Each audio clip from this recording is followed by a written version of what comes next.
Important pillars of this church. Papanuli natin ang mga sisters natin. Tayo po lahat ay magsitindig. At tingin po kayo sa kanan. Nawala na sa kanan. Tingin kayo sa kaliwa. Magandang hapon po sa ating lahat. Basahin po natin ang pagbabatayan ng ating pagbinilay-nilay. Dito sa Daniel chapter 1 or chapter 5. Babasahin natin yung 1 to 7 dito sa New International Version. King Belshazzar gave a great banquet for 1,000 of his nobles and drank wine with them. While Belshazzar was drinking his wine, he gave orders to bring in the gold and silver goblets that Nebuchadnezzar, his father, had taken from the temple in Jerusalem, so that the king and his nobles, his wives, and his concubines might drink from them. So they brought in the gold goblets that had been taken from the temple of God in Jerusalem. And the king and his nobles, his wives, and his concubines drank from them. As they drank the wine, they praised the gods of gold and silver, of bronze, iron, wood, and stone. Suddenly, the fingers of a human hand appeared and wrote on the plaster of the wall near the lampstand in the royal palace. The king watched the hands as it wrote. His face turned pale, and he was so frightened that his knees knocked together and his legs gave way. The king called out for his enchanters, astrologers, and diviners to be brought and said to these wise men of Babylon, whoever reads this writing and tells me what it means will be clothed in purple and have a gold chain placed around his neck, and he will be made the third highest ruler in the kingdom. This is the word of the Lord. Pagpalain niya ang pagkabasa ng kanyang salita. Makauupo na po tayo.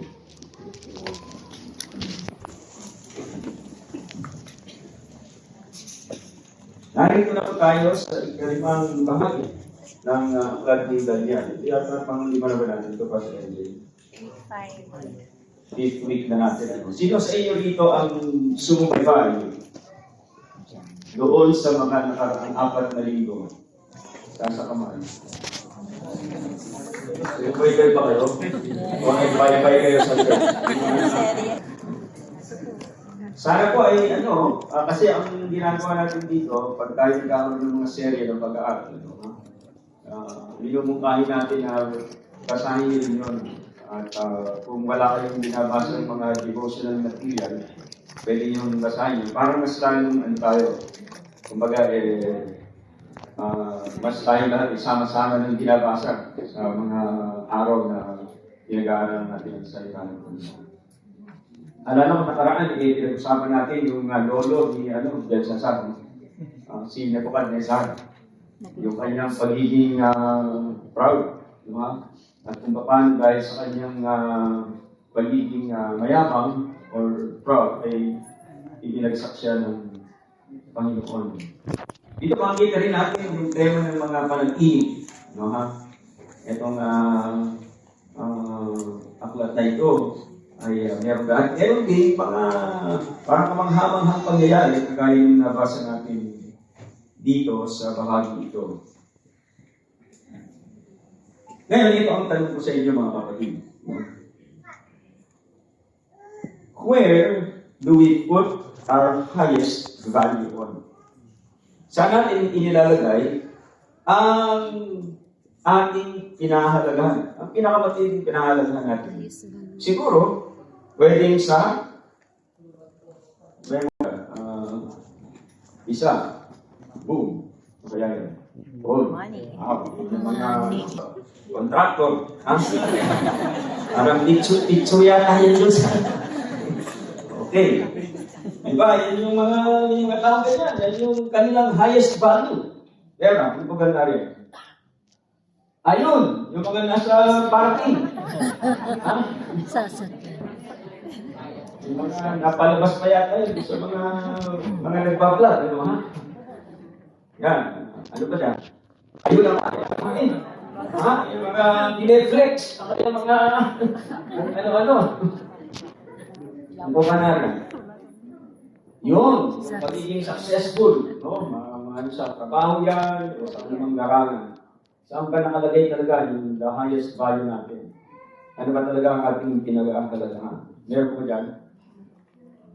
Uy, meron pa. Yung mga suma dyan. Ako, araw, sumahali ako. Diba, marami mo yan. Yung mga nakikita nyo sa Facebook, no? Yung pagka...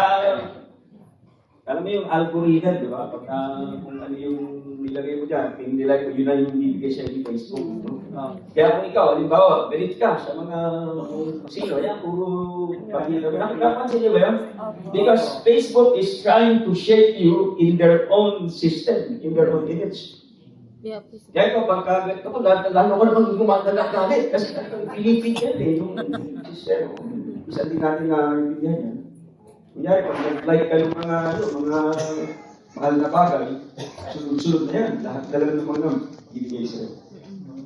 Eh, siguro, kung sumusunod kayo sa Facebook sa akin, wala kayo mababasa. Hindi na ako nag-focus ng mga ano. Ano ba nandiyan? Ayun, ano ba talaga, saan ba natin itinutunto o tinutungo our highest value? Again, I ask this question. Where do we place our most value in you? So ngayong hapon ito, ginabuti kong bigyan ng title itong kanina ko sabi nila against all odds yung talagang title nito. Pero para sa pagtingin natin ng kabanata dito, I'd like to focus on against hard hearts and on worldly values. Yung matigas na puso ng taong kinasa natin dito na nakatuon sa mga makamundong kasiyahan. Yun ang pinaka-valuable sa kanya. So, tingnan natin, where do we put our highest value on? Sabi ni Jesus, sa Matthew 6:21, sa ERV, your heart will be where your treasure is. Kung ano ang pinakamatinding value sa buhay mo, yun ang nakalagay sa puso mo. Tama ba yun? Kung ang pera ang pinakamahalaga sa'yo, pag binuksan ng Diyos ang puso mo, dirham, dollar, peso. Hindi, mababasa niya. Sige natin yan, ha? Ito ang gusto kong sabihin. Sa buong, dalawang pinutukuha na dito sa akin. Sa buong panahon ng aking pagtayo dito, ito ang gusto kong sabihin mga kapatid. A hard heart towards God values worldly. No, sorry pa rin, against God. Towards God. Tama, a hard heart, a hard heart toward, kung matigas ang puso mo sa Diyos, you will value worldly pleasure. But a heart that follows hard after God values eternal pleasure. Okay? Pag wala kayong natandaan sa mensahe ito, yan lang. Yun na. Yun na yun. Yan ang gusto kong isipin natin as we move along in this message. Now, pinag-usapan natin dito, binasa natin si Belshazzar. Belshazzar, similar yung kanyang pangalan kay Daniel, Belshazzar. Parang yung God the bell protects the king or something like that. Bell is my protector. So even in the name, hindi God, alam nyo, pinalitan yung name ni Daniel, but that did not define his identity. Apparently, itong si Belshazzar, yung kung ano yung pangalan niya, yun na yung ugali niya. So, why was Belshazzar's heart hardened beyond change? Meron bang puso na hindi na pwedeng baguhin ng Diyos? Wala. Pero, titignan nyo, itong tao na ito, itong hari ito, beyond change at R&D. Sa mga tatlo o apat, kasi sabi ng ibang mga Bible scholars, yung Darius daw, tsaka yung Cyrus, later on, yung mga Medo-Persian, pagdating natin next week, o magiging natin yan, same lang daw yun. Well, whether the same or different, kung tininan natin, si Nebuchadnezzar, talagang ruthless, the most ruthless king of all. Yung sila Darius, saka sila Cyrus, mga hindi rin makadiyos si Mark. Pero, naniwala yun kay Yahweh. Wonder of all wonders, itong si Nebuchadnezzar, grabe nagbago. Doon sa apat na hari, na binanggit from chapters 1 to 6, yung apat na yun, itong Belshazzar lang. Ang tila, hindi nagbago. Kasi matigas ang puso. Ang puso niya ay hindi mamon. Ang puso niya ay parang bato. Bakit kaya naging pusong bato si Belshazzar? Ano ang mga dahilan? May tatlong dahilan na nakita ko dito. Una, ipinipilit niya ang sarili niyang buhay makamundo. He insisted on living in his worldly way. Sabi sa verse 20, when his heart became arrogant and hardened, ito yung lolo niya, si Nebuchadnezzar, kinikwento ni Daniel. With pride, he was deposed. 21, he was driven from people and given the mind of an animal. Sabi yung lolo mo, dahil matigas ang puso niya, ito nangyari sa kanya. Until, sabi dito, hanggang sa siya, ay kumilala sa Panginoon, until he acknowledged that the Most High God is sovereign. Verse 20, pero ikaw, ito si Daniel, grabe, kausap yung hari. I'm sure, may respeto pa rin sa tono ng boses ni Daniel. Pero ikaw, his son, or his grandson, or his have not humbled yourself. Kahit na alam mo. Kasi buhay na siya nung nag-ahari yung lolo niya. Nakita niya na yung lolo niya, nag-istulang, ano tawag yan? Capri ba tawag yan? Alam mo yan! Pero, pinili mo ang sarili mong gawa. Pinili mo ang sarili mong gusto. Pinatigas, kumbaga, sinasabi ni Daniel, pinatigas mo ang iyong puso. May gano'n ba mga tao? Na kahit na nakakita na sila ng halimbawa, ano ba yung mga halimbawa ng inom ng namatay dahil sa yung lolo niya, gano'n, gano'n pa rin. Nasa dugo ko na ika, ang kwarto-kwartos. Yan nga, gano'n. Mayroon nga tayo mga example na ng mga nauna sa atin. Kaibigan man natin yan. Hindi ba, kain na kung anong matataba yan. Ikaw, alam mo na yun, nakakain na ako is ang tindi ng collateral damage.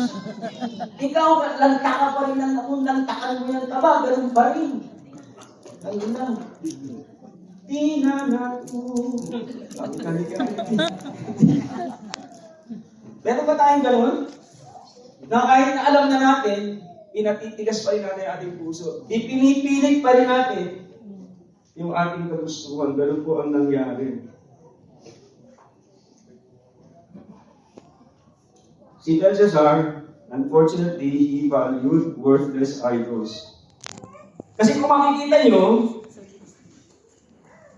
yung kanyang pagsamba dun sa mga worthless idols, kaakibat yun ng mga worldly pleasures na ginawa niya sa verse 1, sabi ni binasa natin, di ba? He gave orders to bring gold and silver nung medyo lasing-lasing na siya kasi nag-iiruman eh. Bakit? Tagay dito. Nung medyo nakalasing, by the way, meron palang yung mga gininto ang doon. Pwede natin pantagay yung mga yun. At yung pinantagay niya, ang sabi dito, kasama niya yung mga wives niya and concubines and all that. What did he do? He drank from them. He drank from them. Kasama yun, tinawag niya yung mga 100 o 1,000 na kanyang mga, kabinete niya ba yun? O lahat ng mga kapatsyado niya sa kingdom niya. So 1,000. These were his best, kumbaga, men in the kingdom. Because, yung sa kanya, mas, yung banquet na alala niyo in chapter 1, yung hari, ang dami magkain yun eh. Tsaka pag pumunta ka dun sa kain, matindi yun, hindi lang yun sa hindi lang yung isang putay, dalawang putay, grabe yun. Lavish, di ba? Pagkain, inumin, ganun yung mga party. Basta, ano to? Inulit to, hindi pa siya nagkasya, yung lolo niya, hindi kinuha yung mga na yun. Yung mga galing sa templo na yun. Nilagay yun sa museo ng mga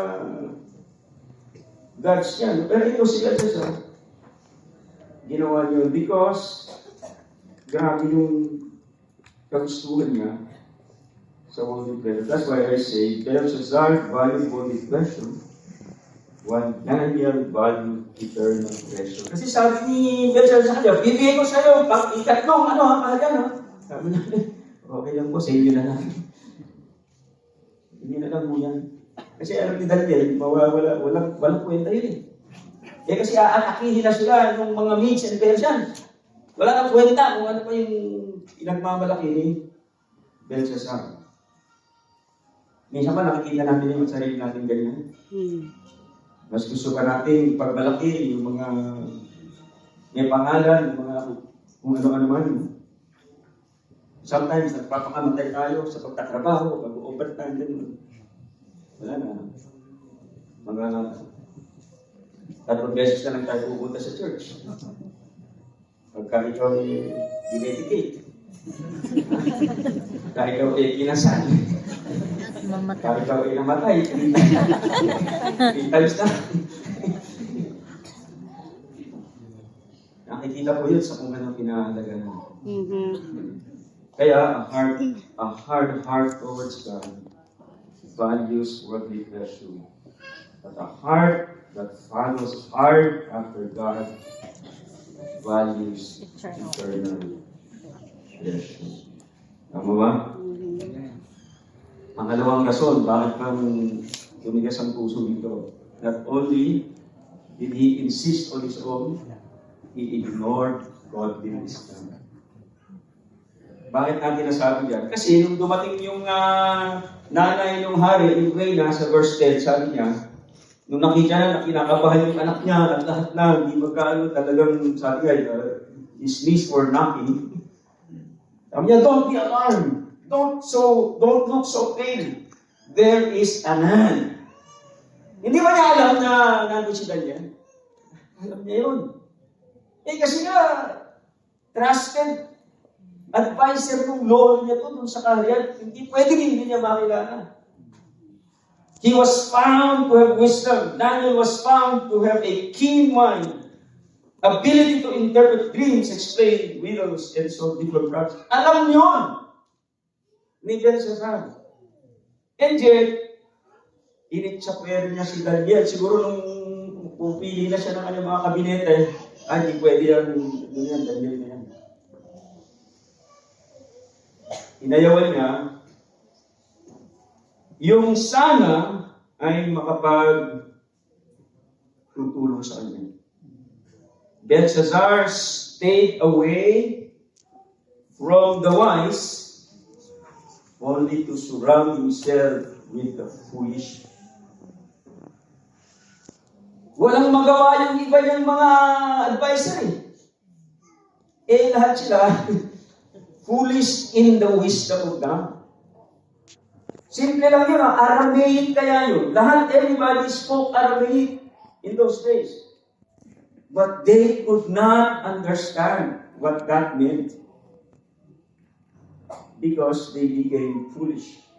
And when you surround yourselves with foolish people, you can never be wise. You will be like them.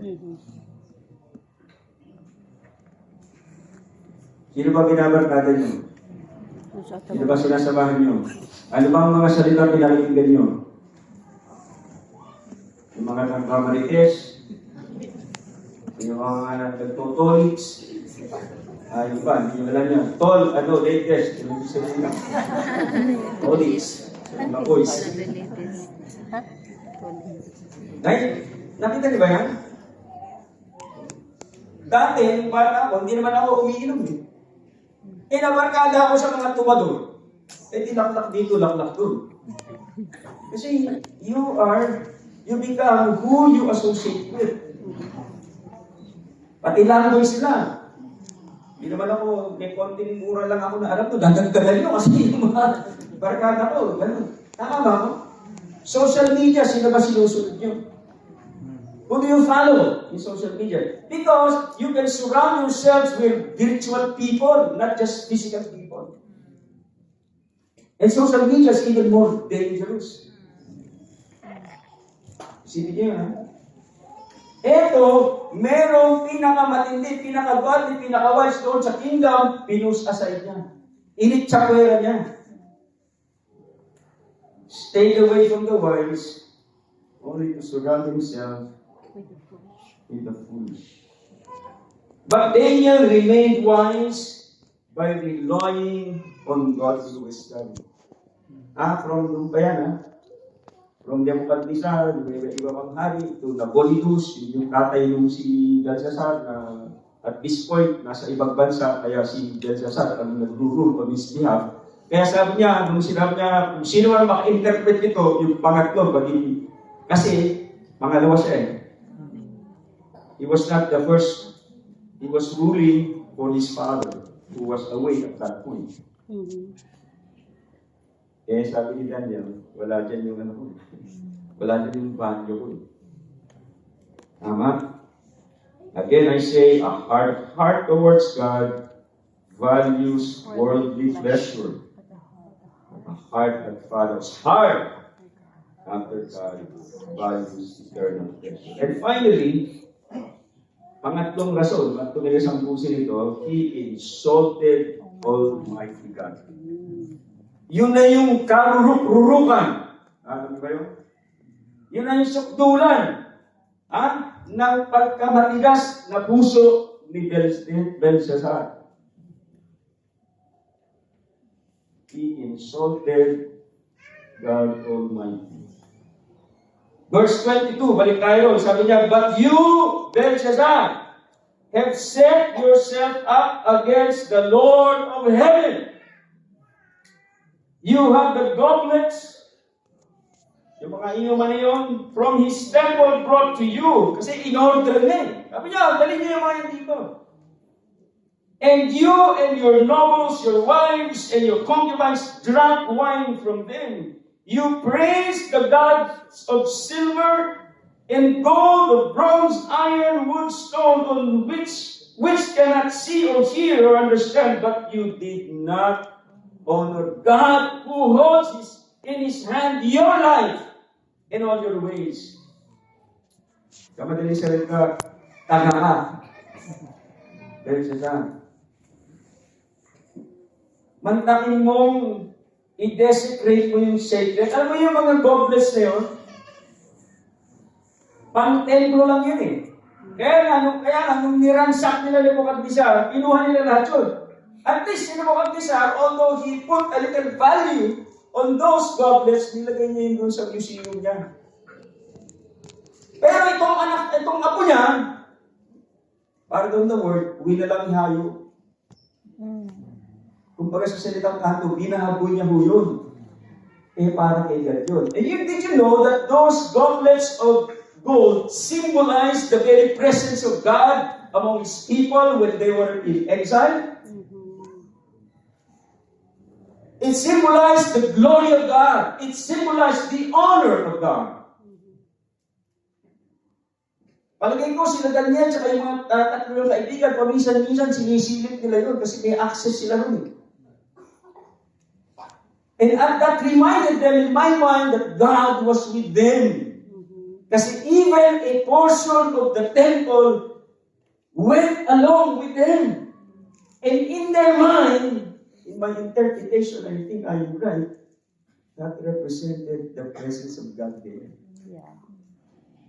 Kaya pagka binastos mo yun, sukdulan na talaga ang pagiging matigas ng iyong puso.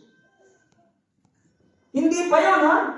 Ginamit niya pa yung mga inuman na yun para purihin ang mga Diyos na hindi naman nakakakita, may mata, merong tainga, hindi naman nakaririnig. What was holy and sacred that was only dedicated to the service of God became dedicated to the service of Christ. Ngayon, sino ba ang mga sacred instruments ni Lord? Lord. Right there. Sino ba? We have been made holy. Tayo na yung mga sacred instruments. Saan natin ginagamit itong mga katawan nito? Saan natin ginagamit itong yung oras natin? Saan natin ginagamit yung kamay natin? Saan natin, kanino natin yan di ba sabi nga ni Paul sa Romans 12? I beseech you therefore, offer yourselves. Kasi huli na yung natin eh. Ibig sabihin ng huli, para kay Jesus na tayo.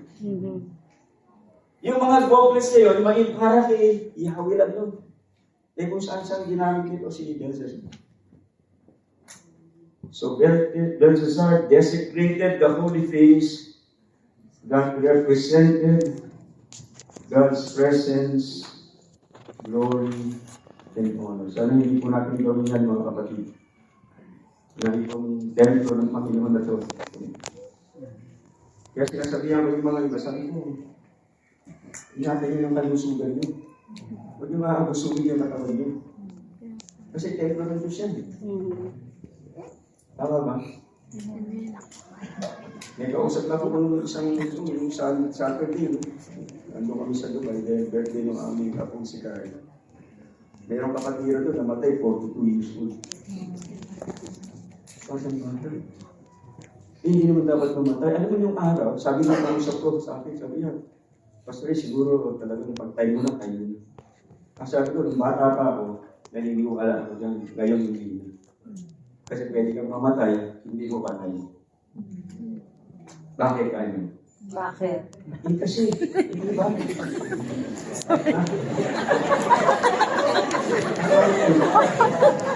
Nagkakawa yung mga sumagot, ang nasa rin. Nagkakalong ako eh. Di ba? Ikaw, maganda ang kalusugan mo. Lamong ka ng kung ano-ano. Laklak ka ng laklak ng kung ano-ano. Di mamamatay ka ng maaga. Tama ba ako o mali? Tama. May tama ba ako? Diba? Banal nga itong katawan natin eh. Parang Lord, ingatan natin ito mga kapatid. Hindi ko naman ibig sabihin na hawag natin po natin. Binigyan tayo ng gusto ng Lord, paano ito? Di ba? Puyat tayo ng puyat. Tapos gutom tayo, hindi tayo kumakain. Pugot, puyat ka na, gutom na, pugot, ang labas mo. Di ba? Yung tanong, no? Paano natin ginagamit itong banal na katawan na binigyan natin? Sabi ko, para naman. But Daniel continued honoring the King of Kings even when dishonored by a human king. Kasi dinishonor si Daniel eh. Hindi na sinama doon eh. Siya yung pinaka-senior na. At this time, siguro mga 70 plus na si Daniel. Ang dami niya ng wisdom talagang.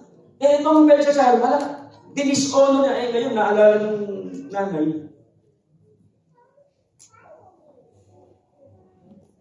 Kaya minsan, kahit na hindi tayo in-honor ng mga tao, basta, alam niyo, kung kayo, alam niyo yung puso niyo. Yeah, that's true. That's true. He will lift you up someday. Yes. Siya yung mag-honor sa inyo. Siya yung mag-lift up sa inyo. Tama ba? Amen. So ngayon, ano nangyari? Ganyan kayo, pati siya, eto na ang ibig sabihin. This is the inscription. Ito na yung guys. Many tekels are seen. Here is what these words mean. Siguro habang sinasabi ni Daniel, all hills, hindi lang siya. Belshazzar, kundi yung 1,000 men, yung mga concubines and wives, saka yung reina o yung nanay niya. Many. God has numbered the days of your reign and brought it to an end. Bilang na ang mga araw mo. Yung doble doon, many, yung unang ibig sabihin, your days are numbered. Yung pangalawang many, tatapusin na yan. Pangalawa, tekel, or in other words, shekel. Tinimpang ka, Ngunit kulang. napunan ko pa. Bakit ganyan yata namin yung ko na ng araw. No? So, tinitimbang ni Lord yung buhay nito. Wala. Kulang. Kapos. And then, Peres or Upharsin, in other translation, hinati na. Kalahati yung Peres is half. Lahat ng ito mga kapatid, itong mga tatlong salita, these are all measures of money, units of money. Pera po ito mga kapatid. Bakit kanyo? Bakit? Ayan, okay.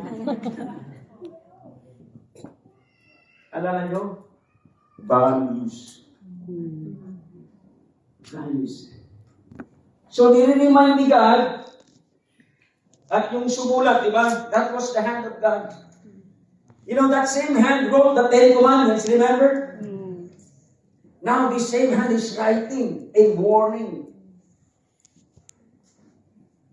that this guy, Belshazzar, did not read the first writing of God's commandments, that he should only worship the Lord his God.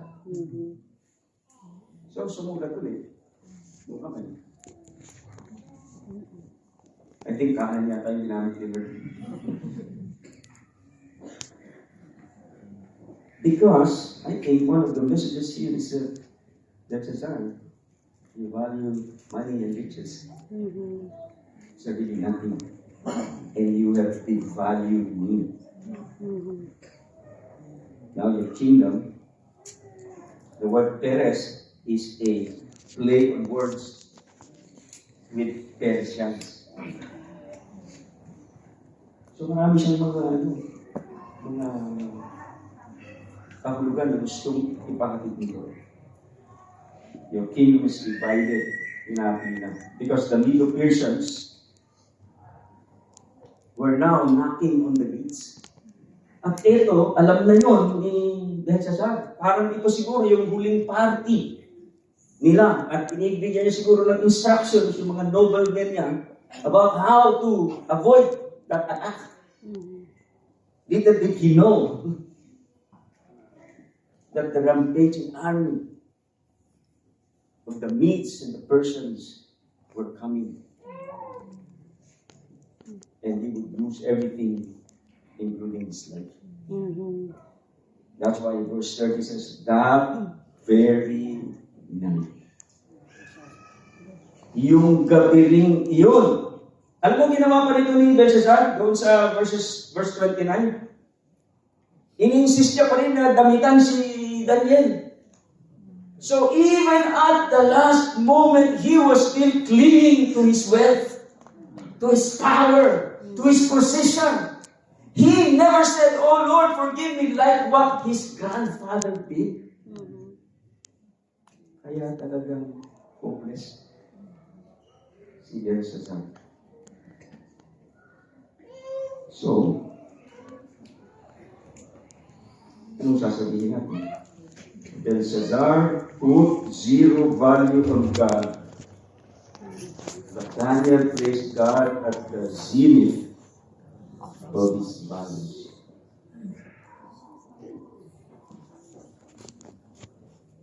Zero value pala ako sa'yo, ha? Patay ka ngayong gabi. Belshazzar valued his worthless idols and worldly pleasures. Daniel valued Almighty God, the treasure of all treasures. So, what does Jesus say about this once again? Going back to Matthew, sabi niya, store up yourselves treasures in heaven. Where your treasure is, there your heart will be also. Again, a heart towards God values worldly pleasure, but a heart that follows hard after God values eternal treasure. So what do we do with our heart? Here is what the writer to the Hebrews advises us. As the Holy Spirit says today, today. Hear my voice. Do not harden your hearts. Are you hearing God's voice today? Yes. What are the things in your heart that make it hard? Kayo lang nakakalam yan. Ano bang mga values? Pera, pagkain, pagpapataba ka, estate. Ano ba? Silipin mo natin. Maganda kung sine-check up tayo. Ba yun tayo papacheck up, di ba yung mga puso natin? Ha? Yung mga puso natin. Let's all stand. Ito na naman yung tanong. Finally, where do we put our highest value